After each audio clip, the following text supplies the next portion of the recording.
Hello everyone, this is C A Shejal and I welcome you all to my channel the Commerce Binge. तो आज के अपने इस वीडियो में we are going to talk about the recruitment of management trainees in Coal India Limited. यहाँ पर हम फाइनेंस से रिलेटेड जो जॉब है उसके बारे में बात करेंगे बेसिकली। तो आइए इसके डिटेल्स देखते हैं। सबसे पहले देख लेते हैं यहाँ पर आपको कैसे अप्लाई करना है। ऑनलाइन एप्लीकेशन करना होगा आपको। एंड इम्पॉर्टेंट डेट्स क्या हैं? लास्ट डेट है 14 फरवरी 2025। यहाँ पर अप्लाई करने के लिए जो डिटेल्ड इंस्ट्रक्शंस होंगे वो आपको इनकी वेबसाइट पर जाकर दिखाई पड़ेंगे। उसको पढ़ने के बाद आप अप्लाई करिएगा। अब यहाँ पर देखते हैं qualification and eligibility criteria. So finance field में यहाँ पर जो मिनिमम क्वालिफिकेशन है अप्लाई करने के लिए वो है that you either have to be a chartered accountant और a cost and management accountant. Also यहाँ पर किसी एक्सपीरियंस की बात नहीं करी हुई है। Hence even if you are a fresher you can definitely apply here. अब यहाँ पर टोटल नंबर ऑफ वैकेंसीज देख लेते हैं। सो फाइनेंस डिसिप्लिन में इनके पास टोटल फ्रेश वैकेंसीज आर 56, जिसमें से 22 are for general category, 5 for EWS, 8 for SC, 5 for ST, 16 for OBC category candidates. इसके अलावा यहाँ पर 47 जो है वो बैकलॉग वैकेंसीज हैं। इस 47 में से सबसे ज़्यादा सीट्स ST कैटेगरी के लिए रिजर्व्ड हैं। 40 सीट्स हैं। ये फिल नहीं हो पाती, इसीलिए यहाँ पर ये बैकलॉग्स वैकेंसीज में आपको दिख रही हैं। तो उसके अलावा दो seats are for SC category and 5 seats are for OBC category candidates. अब यहाँ पर सिलेक्शन प्रोसेस देख लेते हैं। So selection will be based on the marks, जो कि आपके कंप्यूटर बेस्ड ऑनलाइन टेस्ट होगा यहाँ पर। उसमें आपके जो भी मार्क्स आएंगे उसके बेसिस पर ही आपकी एक फाइनल मेरिट लिस्ट प्रिपेयर होगी। टेस्ट कहाँ कहाँ पर होगा आपको आपकी ऑनलाइन एप्लीकेशन फॉर्म में पता चल जाएगा कि कहाँ कहाँ पर ये लोग टेस्ट लेने वाले हैं। आपको अपनी 3 टेस्ट सिटीज़ डालनी है वहाँ पे in the order of your preference. आपको जैसे भी सही लगता है उस ऑर्डर में आप वहाँ पर फिल कर देंगे अपना एप्लीकेशन फॉर्म में। अब यहाँ पर आपके कंप्यूटर बेस्ड ऑनलाइन टेस्ट के बारे में बात करते हैं। तो ये आपका 3 आवर्स का टेस्ट होगा, 1 सिटिंग में ही होगा। 2 पेपर्स इसमें होंगे आपके। तो और 100 मार्क्स ईच के होंगे ना। जो पेपर 1 है उसमें क्या क्या चीज़ें आएंगी, आपकी जनरल नॉलेज और अवेयरनेस आएगा, reasoning, numerical ability and general English पूछी जाएगी आपसे। उसके बाद पेपर 2 में आपका प्रोफेशनल नॉलेज जो है वो चेक किया जाएगा यहाँ पे, यानी कि फाइनेंस फील्ड से रिलेटेड चीज़ें आपसे पूछी जाएंगी। एंड यहाँ पर टोटल 100 मल्टीपल चॉइस क्वेश्चंस होंगे दोनों एग्जामिनेशंस में। आपके पेपर 1 एंड पेपर 2 ईच में 100 मल्टीपल चॉइस क्वेश्चंस होंगे।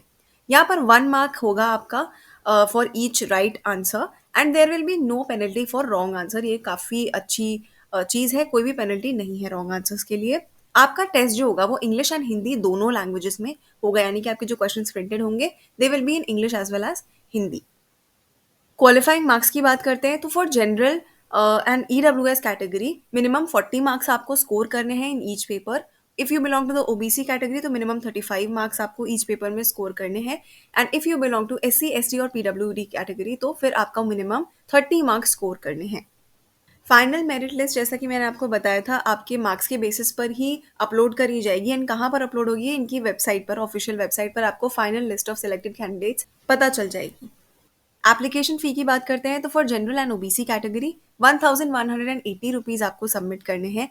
However for SC ST PWBD candidates या फिर अगर आप एम्प्लॉय हो कोल इंडिया लिमिटेड के या फिर उसके किसी भी सब्सिडरी के तो फिर आपको कोई भी पेमेंट नहीं करना है एप्लीकेशन फ़ी के लिए। You are exempted. Upper age limit की बात करते हैं तो आपकी एज मैक्सिमम 30 ईयर्स हो सकती है age on 30 September 2024 if you want to apply for this position. Relaxation की बात करें अपर एज लिमिट में तो OBC कैटेगरी के लिए 3 इयर्स का रिलैक्सेशन है, SC ST कैटेगरी के लिए 5 इयर्स का।